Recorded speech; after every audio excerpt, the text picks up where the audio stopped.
Okay, and in the audience, welcome very, very much. Our guest is the Executive Director of Manhattan Neighborhood Network here, the public access facility in Manhattan. That's Dan Coughlin, and he's been here for quite a long period of time and done a very good job with a very good group of people on staff here. They're making great progress.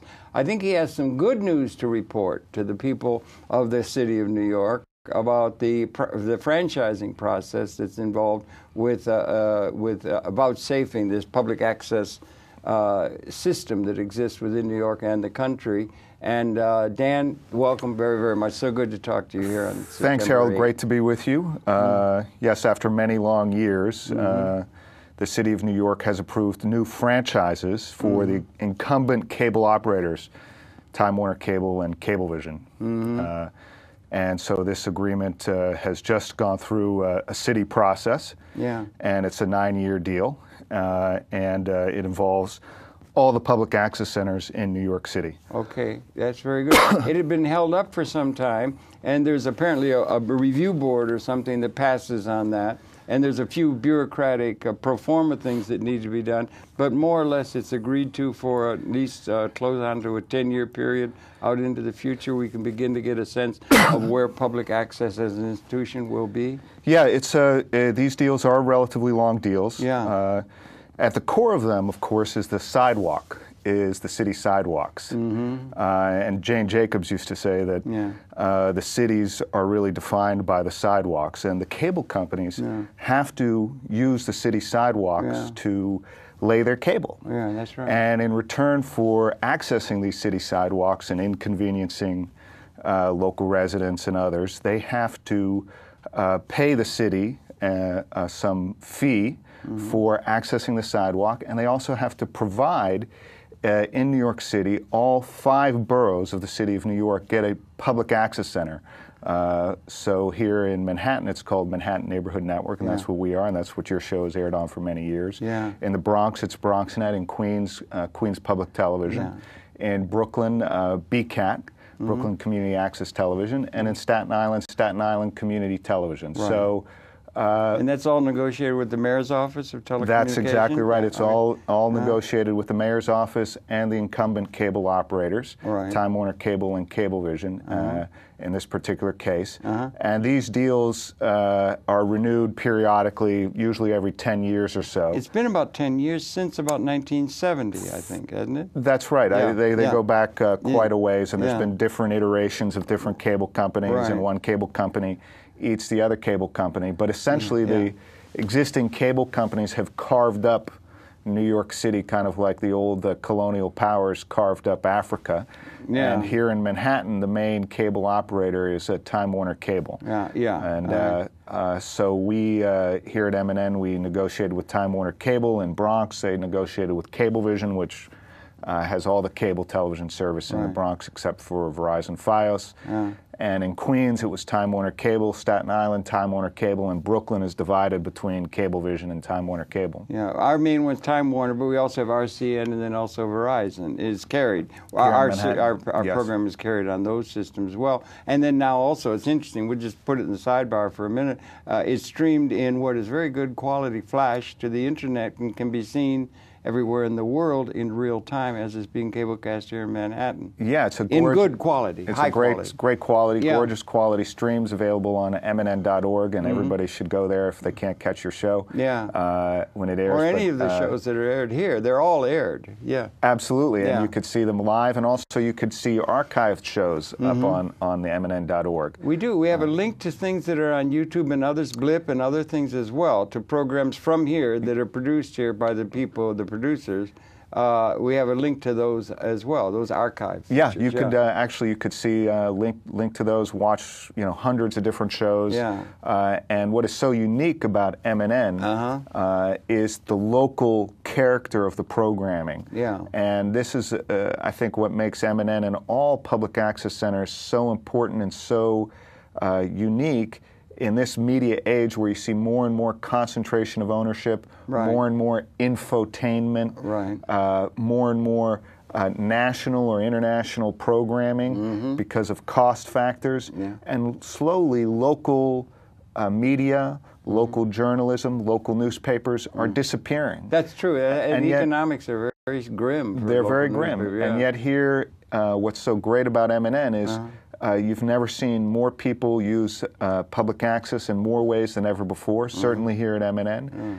And that's because local information and local media is so important. People want to know what's happening in their neighborhoods. People want to know what the critical issues of the day are, or what artistic or intellectual or cultural or religious or musical interests or engagements are happening in their neighborhood.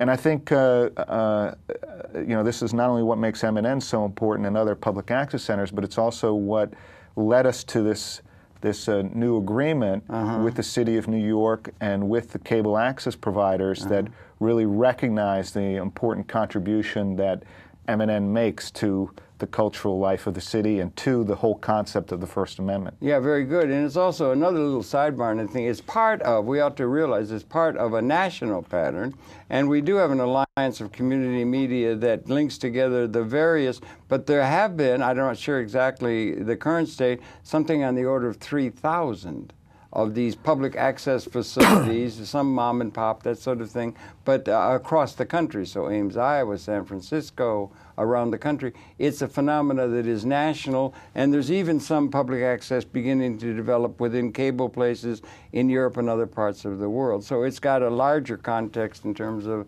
planetary communications, as well as New York. Yes, it's amazing. You can go to so many different parts of the country, blue states, red states, blue counties, red counties, south, north, east, west part of the United States, and you'll see in many towns and villages, municipalities, cities, they'll have a public, educational, or government access television channels. PEG, and those are deals that local municipalities do with cable operators in exchange for those cable operators accessing the city sidewalks. I wonder if I could discuss that for a moment, because that began, it seems to be, I've been at it a long time, as you know, and everything, but around 1970 that it got started. And it's true, there can be a claim made by society for some sort of an other arrangement. Bill Paley, when he started CBS, had no obligation to help the people make and distribute television, the public or the general society, other than the professionals that were in his, his studio and that sort of thing. But in this case, it was different. It came out of a different period of time. 1970 was a time of great ferment. Bobby Dylan said something was blowing in the wind. Civil rights was going. There was input from the general society, and you had a cable that was going to come into the home and bring, it was a venture, it was going to bring data programming. Lord Beaverbrook in England could see that, and he said it was going to be a license to print money. There was going to be a lot of money made at that, but there was also civil society input. People like George Stoney and people like that that had input at that time, Malcolm, that kind of thing, so that they set aside, if I'm right, I'd like to get it straight on the national program, they set aside and have adhered to the cable industry as it grew and expanded new people, 5% of their net of tax earnings for what is called PEG, Public Educational Governmental. In the case of New York, the governmental, Mr. Bloomberg, and city offices and so forth, and services, and then education, Columbia University, city schools, and so forth. That takes up about 4% of that, but it leaves over 1% of that payment that the cable industry agreed to and have adhered to over the decades-long period, rather than retaining all earnings, which is the want of most private sector entities. It's unique in that sense. Well, if that's rent, remember, they're only paying 5% of video revenues, or up to 5%. That doesn't mean they pay it everywhere around the country. It's only that in New York City, because New York City has significant power, they're able to require the cable operators to pay that 5% of revenue from their video in exchange for using public land. Right. But that's only in New York. It doesn't apply across the country. Well, in many municipalities, they do require the cable operators to take the 5%, but in many municipalities, they don't, especially the smaller ones. They won't have the clout, civil citizens clout, in order to get that kind of new wrinkle to the normal pattern in which society is organized: private sector, corporate profit, public sector, tax, spend, and regulate, as the normal way in which news and things. You understand what I'm saying? Yeah, absolutely. It was sort of unique in that sense. Yeah, so it was unique, but what has happened is initially, you're right, there was a lot of engagement, a lot of ferment around how cable television was going to roll out and the importance of the public voice within that. And so when cable started in New York City, had 16 channels, and 4 of which were set aside for PEG. Boy, that was pretty good. And, you know, so 25% of the system is set aside for public interest programming, and they came with promises: we'll give you this equipment, we'll fund this, we'll fund that. And so at its inception, it proved to be a very compelling idea, and the cable operators were compelled to make that commitment because they wanted access to that machine that printed money that Beaverbrook talked about. Right. It was, and it has. And it has. It's a cash machine. It's also. But that commitment, Harold, has not been followed up over the last 30, 40 years. What you see is it's slowly whittled away. Okay, that 5% figure, that 5% figure that we talk about in New York is not characteristic of the industry across the country. Is that one thing I get? And then also, is it being whittled away in terms of that 5% instead of 5, it's 2.5 or something, in terms of negotiation by the cable industry? And then there's also competition coming from the internet and so forth for cable. So people are saying, why do we do it? And in any organization of human beings, there are people who, all the way from visionaries, who can see advantages in general cultural terms to an entity, and then bean counters, and people who are trying to, you know, that kind of a thing is characteristic of the evolution of any enterprise. What are some of the realities of that since that's 40 years now, 40 years that relationship has existed between cable, multimedia, setting up an alternative way for good equipment to be available to the public, to a citizen, so that they can produce really good program and distribute it and not have to be involved with making it a big business in order to do some of that kind of development like the private sector demands. Right. Well, first of all, makes it available to the public. Junior high school pageant can be done. You don't have to be a big contract, make a big deal and everything. Yeah, I mean, I think you've talked about what the promise of public educational and government television can be. Why can't every single CUNY school have their own channel on the cable company? I think they should. They should be required to, because the profits, if you will, or the revenue generated out of using public land is so astronomical by the cable operators that it would only be fair and reasonable that they should pay some of their fair share for using public assets. But as it is, the cable operators only have to pay 5% of their video revenues, not their revenues from internet, not their revenues from phone, just their video revenues. Okay, but that's sizable in itself, too, given the rates now. I mean, it's pretty sizable. Relative to the revenues that they generate, it's not. And relative to of the overall. No, and relative to what you might be charged in the private market, such a deal, if I was to use your land, or,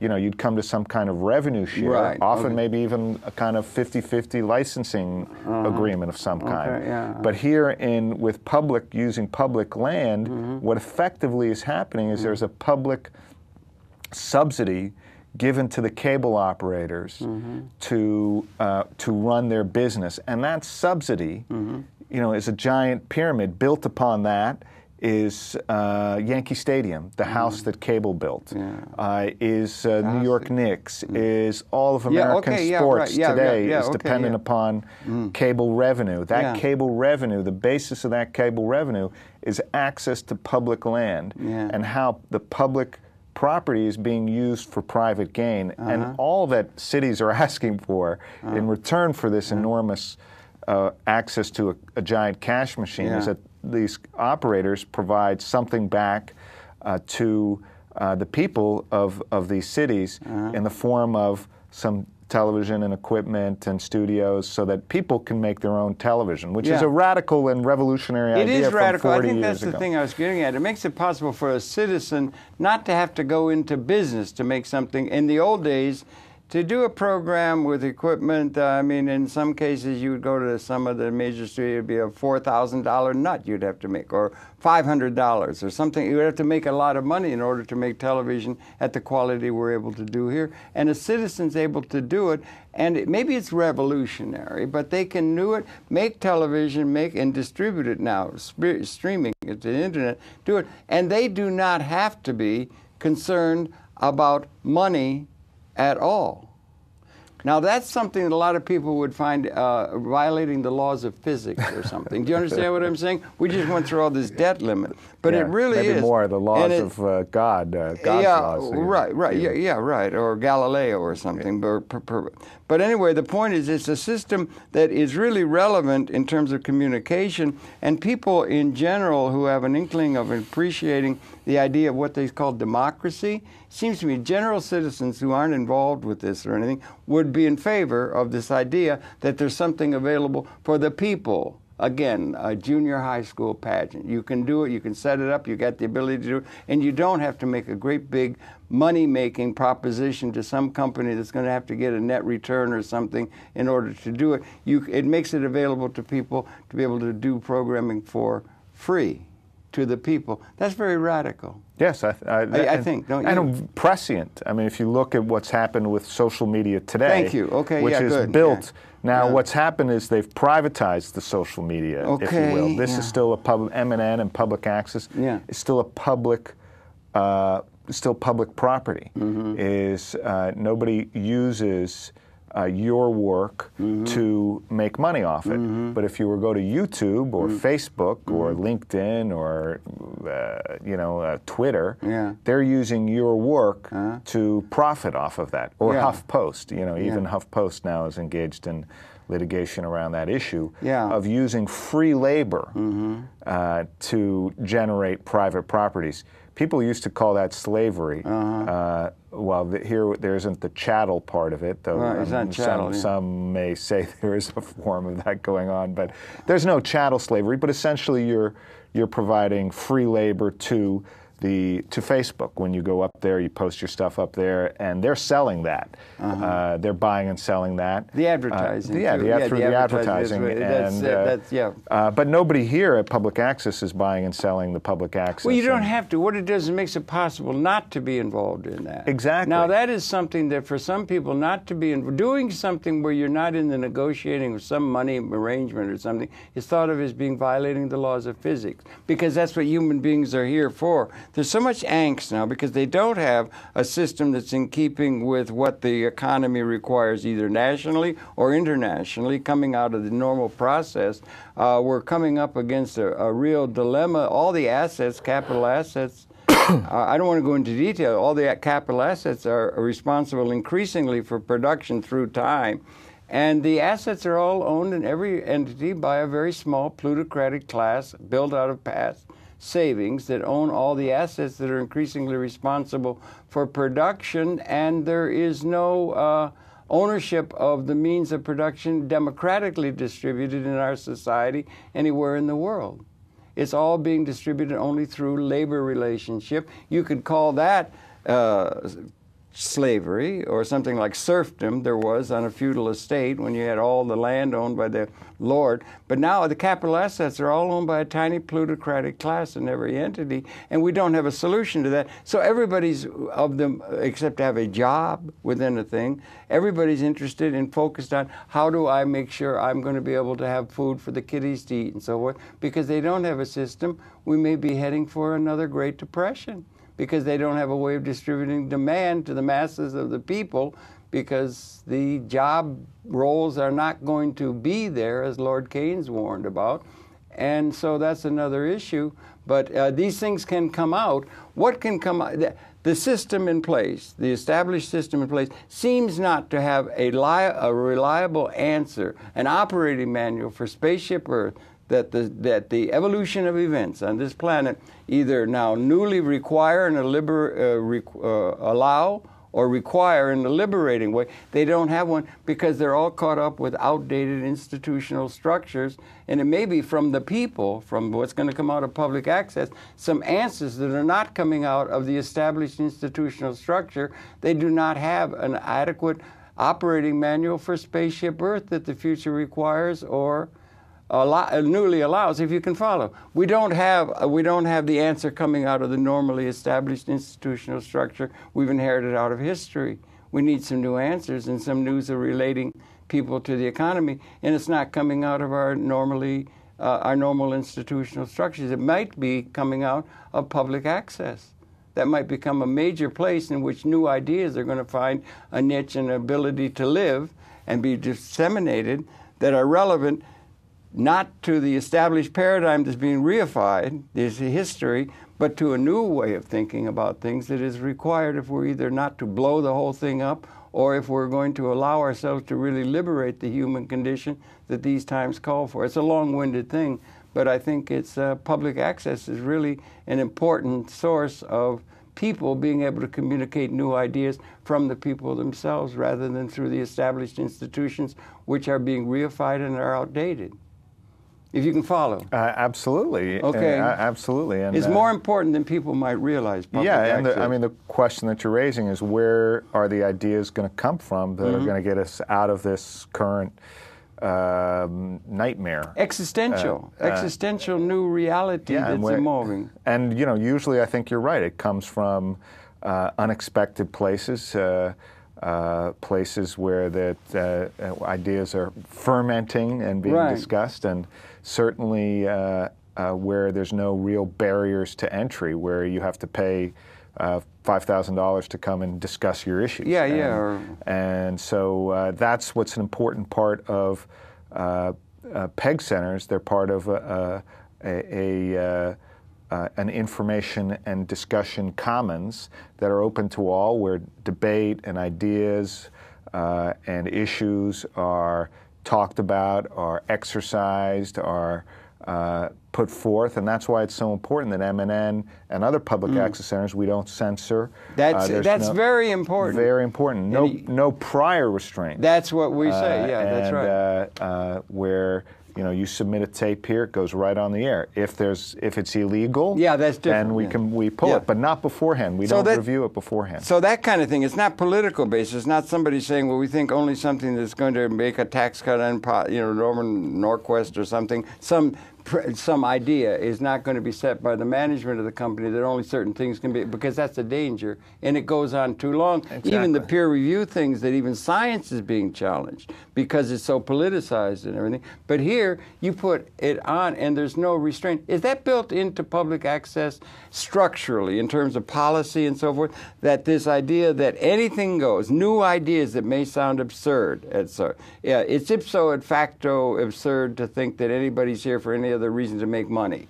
That's the only reason we exist, is sort of let loose in the society. Yeah. But it's part of the structure of public access across the country, or is that a matter of we've got a policy? Other places they think it's okay. Are there standards set by the public access facilities across the country vis-a-vis this idea of freedom of all voices able to be heard without censorship? Yes, there is. There's basic principles that the public access movement operates by. Now it tends to be very local situations, and there may be state regulations or local laws that particularly govern a particular PEG center. But generally speaking, that is the core principle of public access, that there's no censorship, there's no prior restraint. You can come, put a program on the air, and it will be played. In its entirety.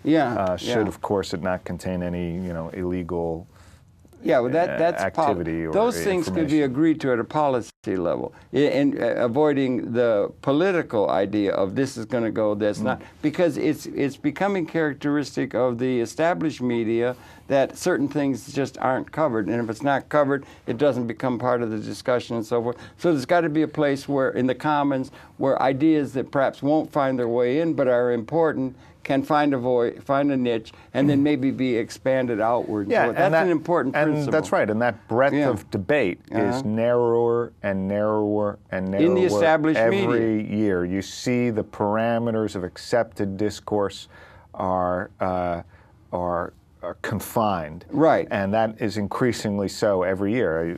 It's just an objective fact. I don't think that's the case here at Public Access. No, I think we get a wide variety of the subject area, and it's not censored. It's not censored at all. You get an extraordinary array of viewpoints in Public Access, and that's exactly what we're here for. Certainly on MNN.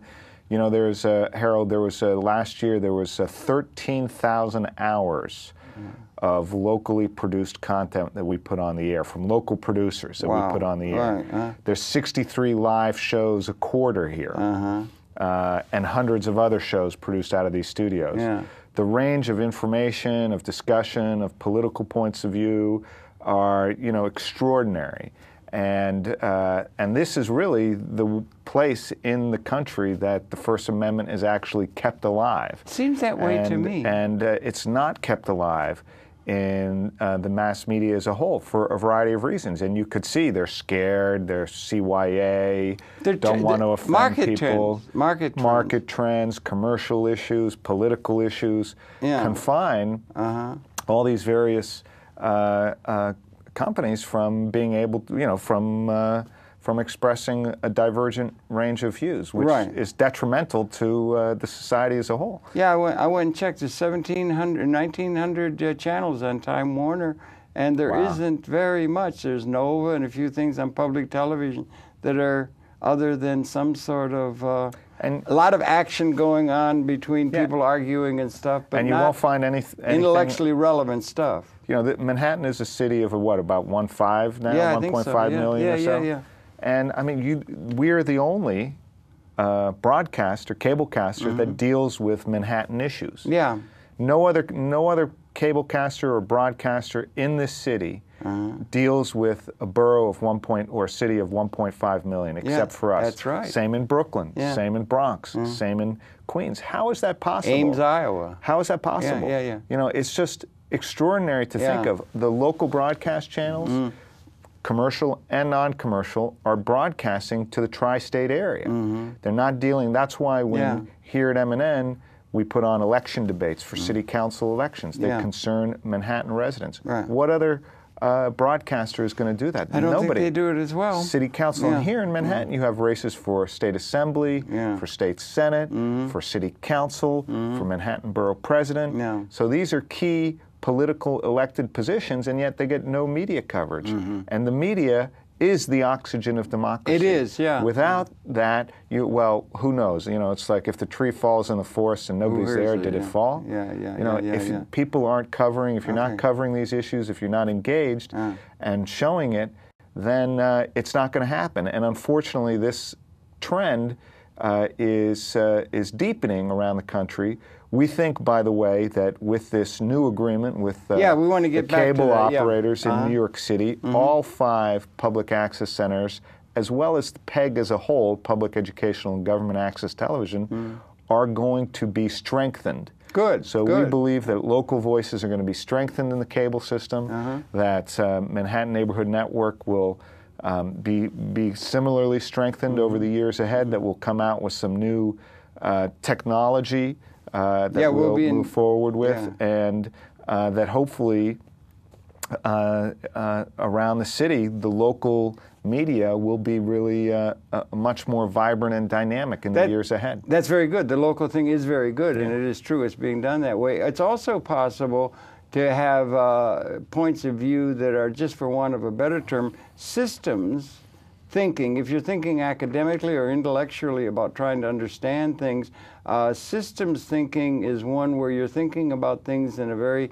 comprehensive, interrelated way rather than specialized.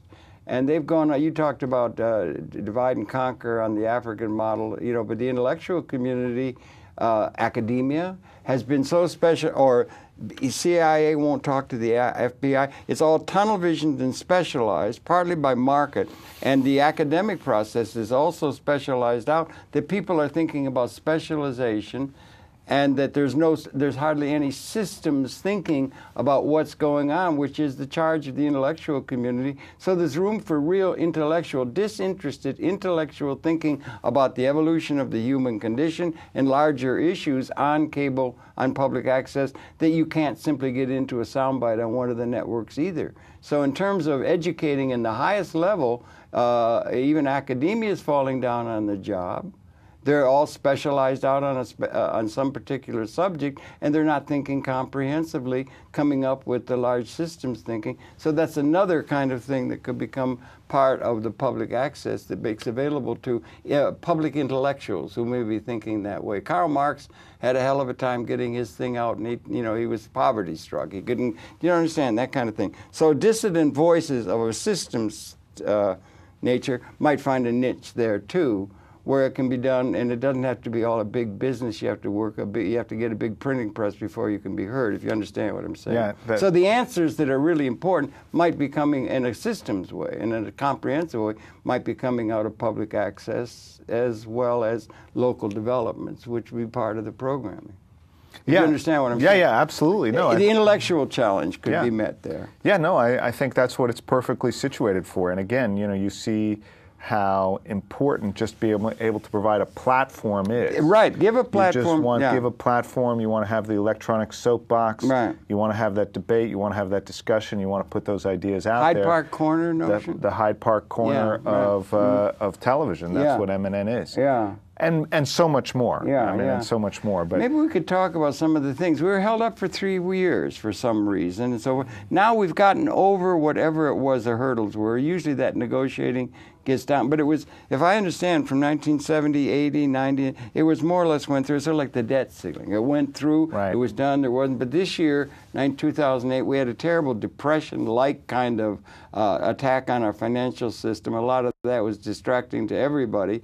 But why was it that it was held up? It should have been approved in 2008. What's the inside track on that? Where does it all stand? Have whatever issues been holding that up? It must have been hard for you or others to operate when you had just a past budget to go in terms of, rather than the new understanding of where you're going into the future. What's the reality on that? And are we truly over that now with the status of the whole process by which public access is going to be vouchsafed, say, for nearly 10 years into the future now? Yeah. And does it apply not only to New York, but to the nation? How does that all fit together? Yeah, well, the light at the end of the tunnel has been switched on. Good. So Good. You will stay on the air. We will stay on the air for at least 9 more years. Okay, that's good. And all of the public access centers. Was it under threat? No, not in New York City. Okay, not in New York City. And then we want to take it into a national and maybe even an international context, and we got to get to some cyber things. And I think New York City has a big, strong independent media community, and MNN is very much at the forefront of that. In fact, MNN is both in terms of the amount of programming we do here or we put on the air, the services we provide. It's not just the air. We also run classes. We also provide equipment to producers and community groups. We certainly are the largest community media center in the country. Is that true? That is true. MNN is, in terms of our services, larger than any community radio station, larger than other community television stations. Okay, that's important. So we are a flagship, so to speak, and we're going to be continuing carrying that banner. Okay. And what's also great going forward is we're going to be able to implement or be able to use some of the new technologies that have been coming out in television, like HD. We hopefully will be getting our HD capacity upgraded, our high definition, so we can look much better on the screen. We'll also be rolling out some video on demand features in the years ahead. It's not going to happen overnight. Right. But at least we got a 10-year window we can look. That's right. We can get at some. And what we're just trying to get is some level of parity with other commercial broadcasters and other broadcasters who are using these new technologies around the country. Well, the commercial broadcasters have a bottom line thing they can sell to the board to put up an investment to buy a lot of fancy technology to realize those gains in terms of the bottom line earning of the capacity. You don't have that. Yeah, but we don't want to be treated like a second-class citizen. No, but you're in a unique position from the normal corporate government. Oh, yes. It's very unique, and I think that ought to be realized. The only other thing, and it has to do with communication, is C-SPAN. C-SPAN is mightily supported by the cable industry, and rather than saying the cable industry was reacting only to demands by political forces, which is always part of the condition and everything, but they also do have people who, in the cable industry, who really do, in their heart of hearts, like public access and can support it. And I know that all the cable industry, from bean counter to visionaries, count as the jewel in their crown C-SPAN, which is mightily supported by cable now. And that's something else we might keep in mind, linking to the sign of public service that C-SPAN brings so mightily now, Brian Lamb and so forth, is also carried with, they've been doing that for 30 years with them. They've been doing it 40 years with public access. I mean, it's something we might think about that the cable industry could become proud of and be, rather than, what do you call it, looking at every little bottom line, they could be really fulsomely supportive of instead public of adversarial. And the society in general should be fulsomely supported, because it's inherently democratic for there to get the voices of the people available to the people. It's inherently a good and democratic thing, isn't it?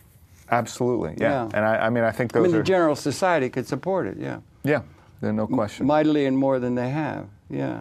So what was it that held it up? Was it just the entrance, the thing that had to do with the society? Or were there people who were trying to say we don't need it anymore now? Well, yeah. It gets in the way. We could make another channel that we could put on our thing. Let's get rid of it. Let's try to stamp it out. Some people want to stamp out Social Security now in the name of budget or something. What was holding up the process that you had to struggle with for 3 years, rather than have it met in the normal pattern? It should have been met 3 years ago. There's no, I don't have, I'm not privy to those discussions, and it's hard to say definitively. Okay. And probably different folks would point the finger at different, everybody has their own, you can get in that blame game, and I'm sure there's plenty of that to go around.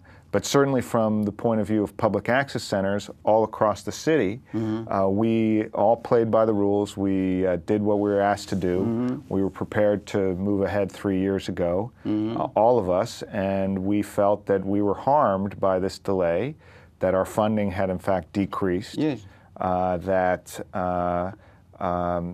that we forfeited. There was an opportunity cost that we forfeited 3 years at operating at a different level. Nevertheless, that's behind us right now, and we're hopefully going to be, we're looking forward to a better future and to roll out some new programs and services. Wonderful. The major hurdle's been over because there's a committee that went and approved it, and that means there's some pro forma things to be done over a month or two or something like that, but essentially it's done. Yeah. Do we have any idea of what the terms of that are? And does it apply across the nation or in the in New York? I know we're focusing on New York. Well, it doesn't apply. The terms of this particular deal don't apply don't apply nationally. They only apply to New York City. Okay. And I don't, it's a huge document. It's like 1,000 pages, a giant document. So I'm not familiar with all the details. And the city did come out with a number did publicize a number of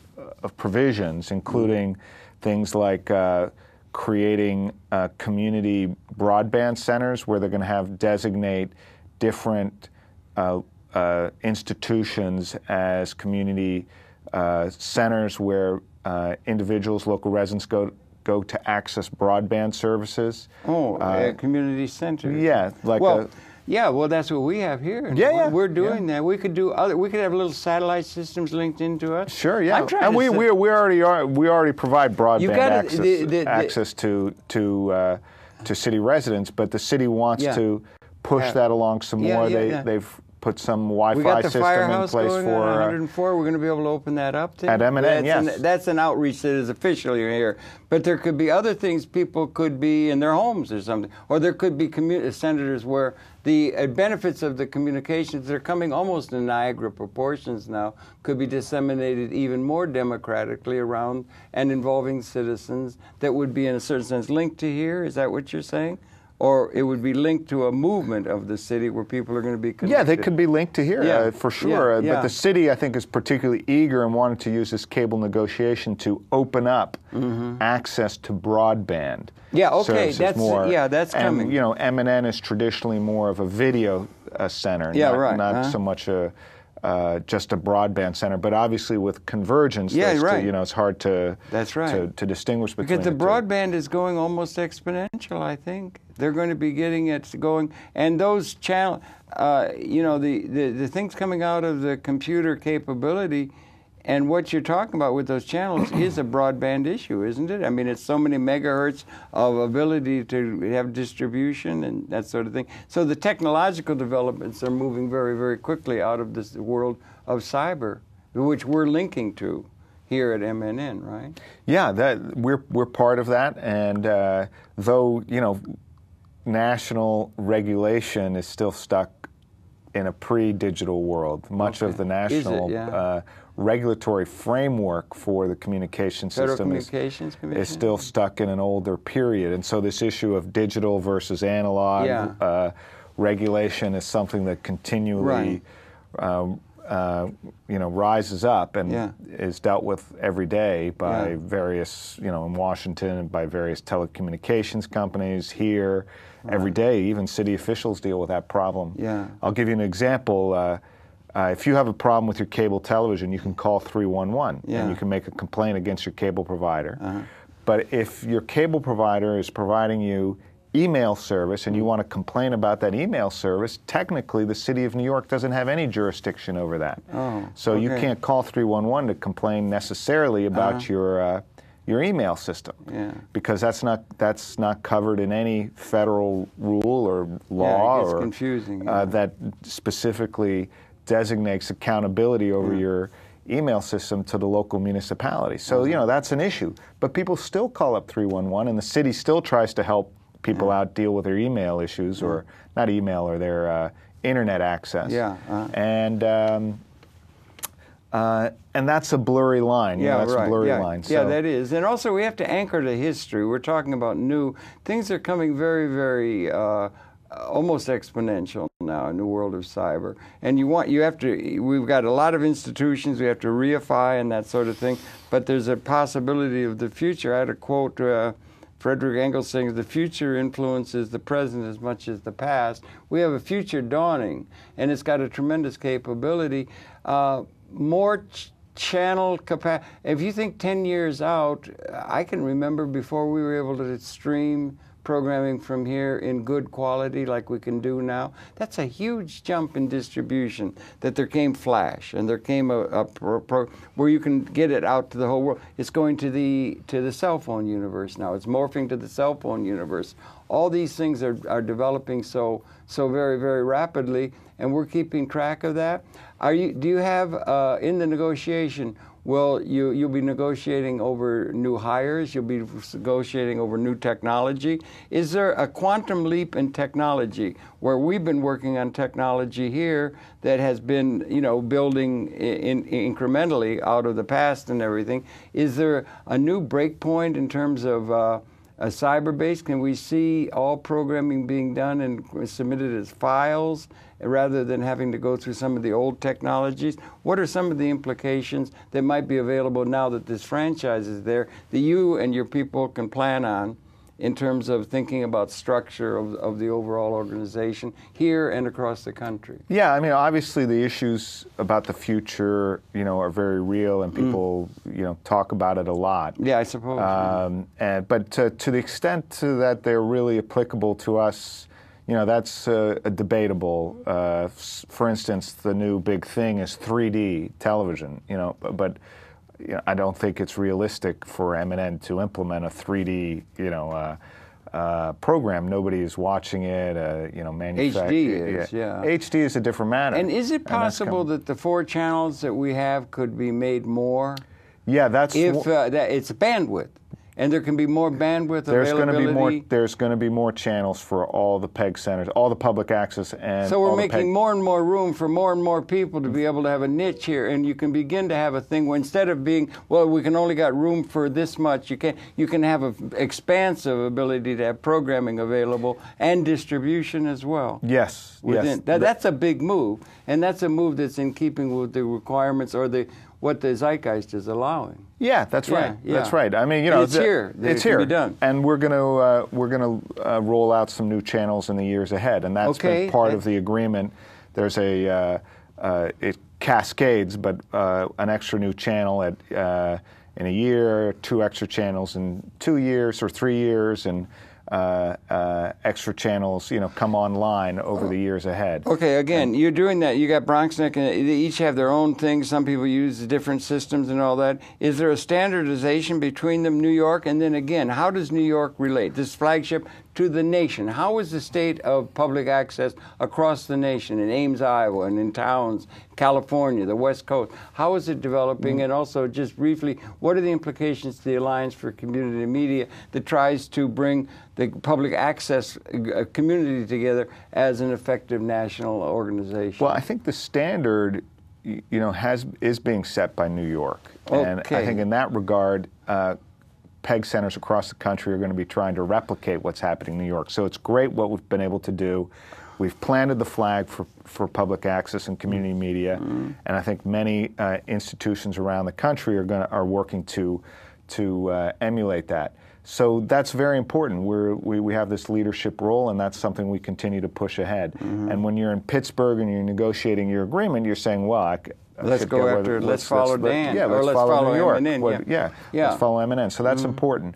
I think or Harry Bridges on the West Coast. They had a great documentary about him before. Yeah, right. So, but the news isn't great from around the country. It's still a little rough. Yeah. California had hard trouble. Budgeting and things. But largely because of the entrance of AT&T, the entrance of AT&T into the market, that they have a product called Uverse, which is their cable television service, and they're using that to try to break up old deals and come in and pay less, have fewer obligations, public interest obligations than existing cable providers. And that's shaken things up quite a bit around the country, led to some access centers closing, new laws, and that's been a big problem. Do you think the parsimoniousness of the Puritan ethic, in a certain sense, that affect a lot of green-shaded accounting people, get in the way of the possibility being realized of with the technology as inherently on it?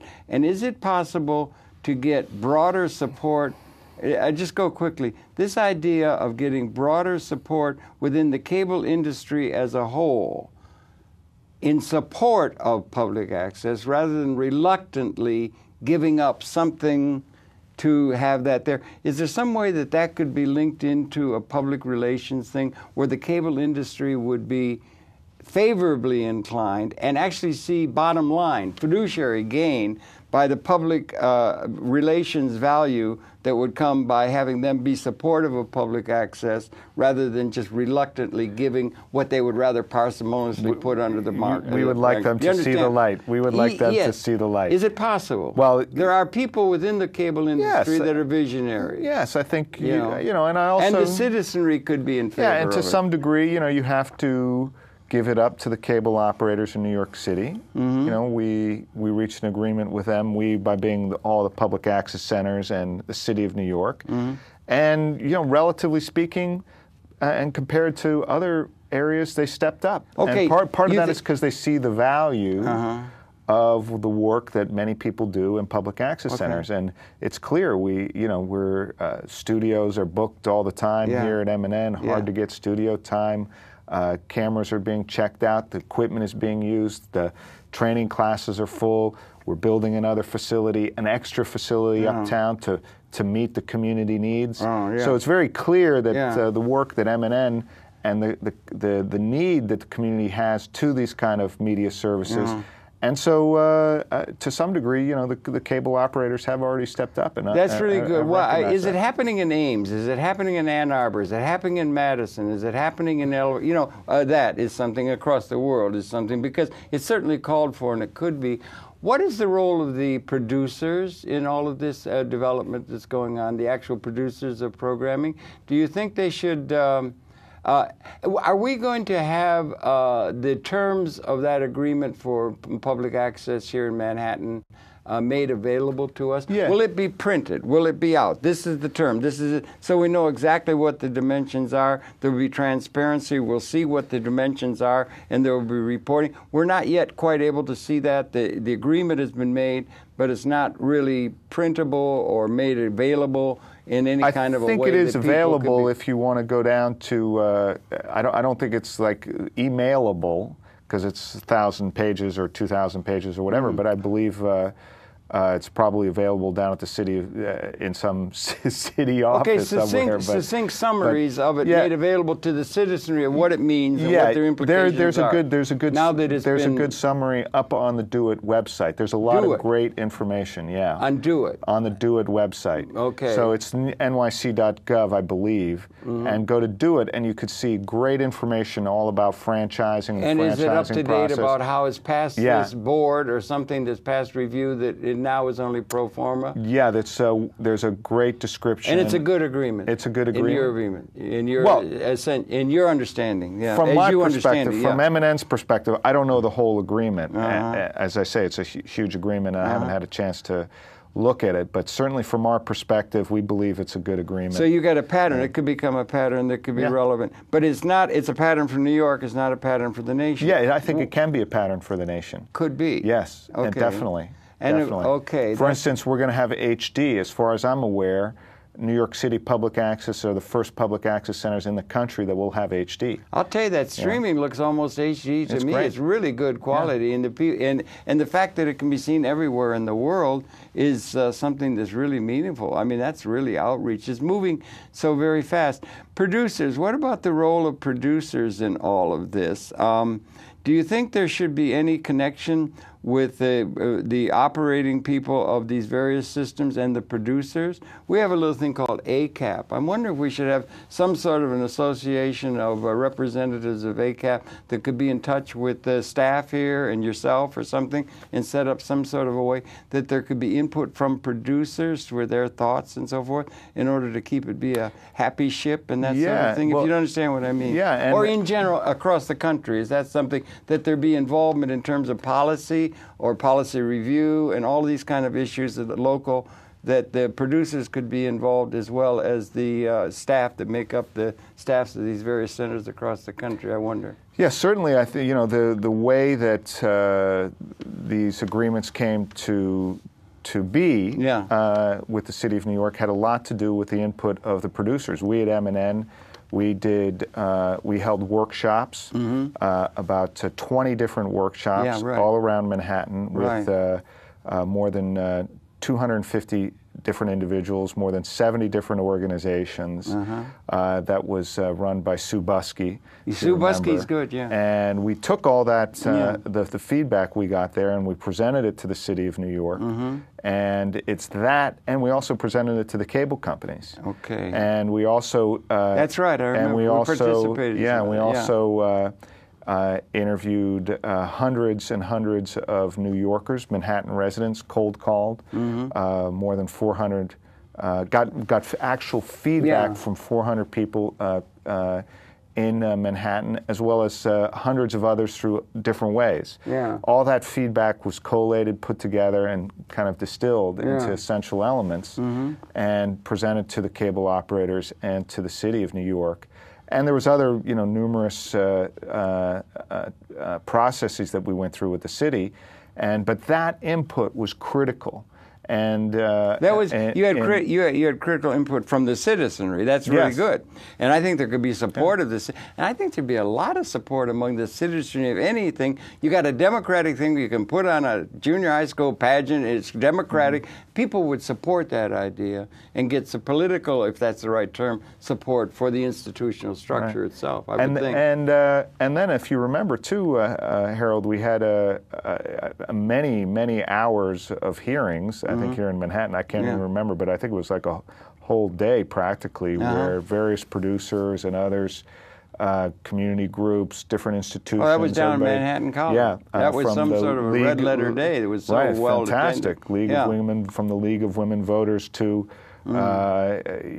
coalition of the aged and disabled here, testifying about the importance of MNN and the work that we do, and that was also critically important into the way that we got a lot of support in the city for the services that we provide. Could be more reporting from things like New York Times and other kinds of things about the good kind of things that are going on. Some people tend to associate the people with just gossipy, Wayne's World, or who cares? In a certain sense, a lot of the people in the public, they want stars. They don't care about what the people think. But democracy, real democracy, and people thinking, because more and more interesting thing, I think that's something that could be given a great deal of public relations attention, that people would be in support of this thing. And I'm really pleased that you've been able to report that we've gotten over a hurdle, and it looks like that light has been lit at the end of the tunnel. And I'm really happy for that, because I think it's really important. And then the other thing is that the producers could be involved in that, and then the citizenry of the various entities that are being served by public access could be. And it's view in the public relation. It become a serious place that people will pay serious attention to, rather than giving it short shrift that I'm afraid too many people have tended to do. You know what I mean? Mm-hmm. I think so, yeah. It's getting more serious. Well, and certainly good programming. The evolution of public access over the last 20 years has been remarkable. Yeah. I mean, you must, Yeah, we've been at it for 40. 40, sorry, MNN over roughly 20 years, but certainly in New York City since 1970s. Yeah. So, it's been a remarkable transformation, and I think you see that in the variety and quality of the programming. Yeah, right. Certainly in my period of time here, I think that's one of the most incredible transformations that's happened, is the quality of the programming is much better, the technical quality, the content. You see amazing shows here. And the people are showing themselves to be pretty well informed. Yeah. Not necessarily. You do understand what I'm saying? Yeah. Because there's a prejudice against other than the star. They're looking for a star to sell cornflakes. But the people are very, very well informed. There's a lot of very, very well informed people among the people, and that's something that might be to the benefit of public access, by all means. I mean, it seems to me. And I'm really happy to report that we finally got over that hurdle, and the details, you can get some details of it. We'll be reporting on it more and more, and it just looks like a very good thing. And the producers maybe could have a role in helping as well, in terms of trying to understand it better, and then also be able to build better product and better what's going on. And then also address some policy issues and talk about this idea of having outreach among the citizenry is also an interesting, a lot of possibilities, because the country needs new ideas, and one of the very most important places where new, maximally involved and important ideas are going to come, they're going to come out of the people. They say there's more among the mass of the people than any individual. There's something that'll come out of the people that is going to be significant in terms of organization. And I just thank you very much for participating. We've run out of time for this segment. Nice to be with you, Harold. Good to see you, Dan. Thanks for the good news. I'm glad that the light has been lit at that end of a dark, long tunnel and everything. Sorry you and all had to be put up with that. Glad it's there, and it gives a glimmer of, a good light of hope in a world where there's a great deal of reason to be, existentially challenged negatively by the news that you see every day in the news and everything. But we won one for the little guy. Yeah, well, yeah, for the people, which the people. is a good thing, and it can grow, and we could all have a part in it. So thank you very much for viewing. We thank you. We invite you to tune in. We'll be getting information out in the time ahead to that Do It report, and people will be reporting on it.